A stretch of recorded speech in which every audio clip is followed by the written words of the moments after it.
नमस्कार दोस्तों, आज हम इरेज्ड के दूसरे एपिसोड की कहानी को डिटेल में एक्सप्लेन करेंगे। अगर आपने पहला एपिसोड मिस कर दिया है तो पहले उसे देख लीजिए ताकि आपको कहानी अच्छे से समझ आए। तो बिना किसी देरी के चलिए शुरू करते हैं।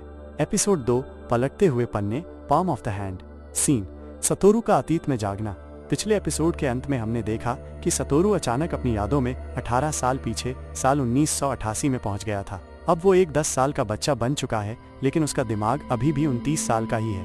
वो समझ नहीं पा रहा कि आखिर ये सब कैसे हुआ, लेकिन फिर उसे एहसास होता है कि ये उसका रिवाइवल है जो इस बार सीधा 18 साल पीछे चला गया है। अब सतोरू के पास मौका है कि वो उस घटना को रोक सके जिसमें उसकी क्लासमेट कायो हिनाजुकी की हत्या हुई थी। सीन, सतोरू की नई कोशिशें।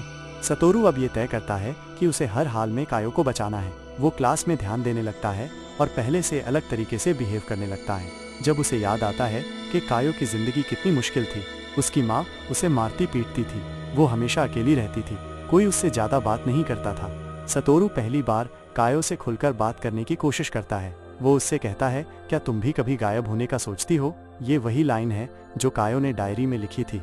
कायो ये सुनकर हैरान हो जाती है, लेकिन ज्यादा कुछ नहीं कहती। सीन, कायो के करीब जाने की कोशिश। अब सतोरू ठान चुका है कि उसे कायो का दोस्त बनना है ताकि वो उसके साथ ज्यादा समय बिता सके और उसकी मदद कर सके। वो धीरे धीरे कायो के साथ स्कूल में बैठता है, उसे बातों में शामिल करने की कोशिश करता है। पहले तो कायो दूरी बनाए रखती है, लेकिन सतोरू की ईमानदारी देखकर वो थोड़ा खुलने लगती है। एक दिन सतोरू कायो को बर्थडे पार्टी पर बुलाने की कोशिश करता है, लेकिन कायो कहती है कि उसकी माँ उसे कहीं जाने नहीं देगी। सतोरू अब समझ जाता है कि कायो को बचाने के लिए उसे उसके घर के हालात सुधारने होंगे। सीन, कायो की माँ से सामना। सतोरू पहली बार कायो के घर के पास जाता है। वहाँ वो देखता है कि उसकी माँ बहुत गुस्सैल और बेरहम है। वो कायो को जरा जरा सी बात पर मारती है। ये देखकर सतोरू को बहुत गुस्सा आता है, लेकिन वो कुछ कर नहीं सकता। अब उसकी माँ का असली चेहरा सतोरू को समझ आ चुका है। अगर कायो को बचाना है तो उसे उसकी माँ से भी बचाना होगा। एंडिंग सीन, पहला बदलाव।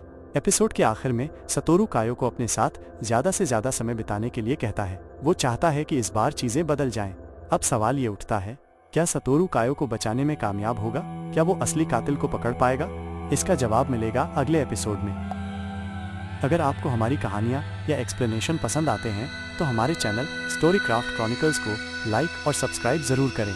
आपकी प्रतिक्रिया हमें और भी बेहतर कंटेंट बनाने के लिए प्रोत्साहित करती है। धन्यवाद।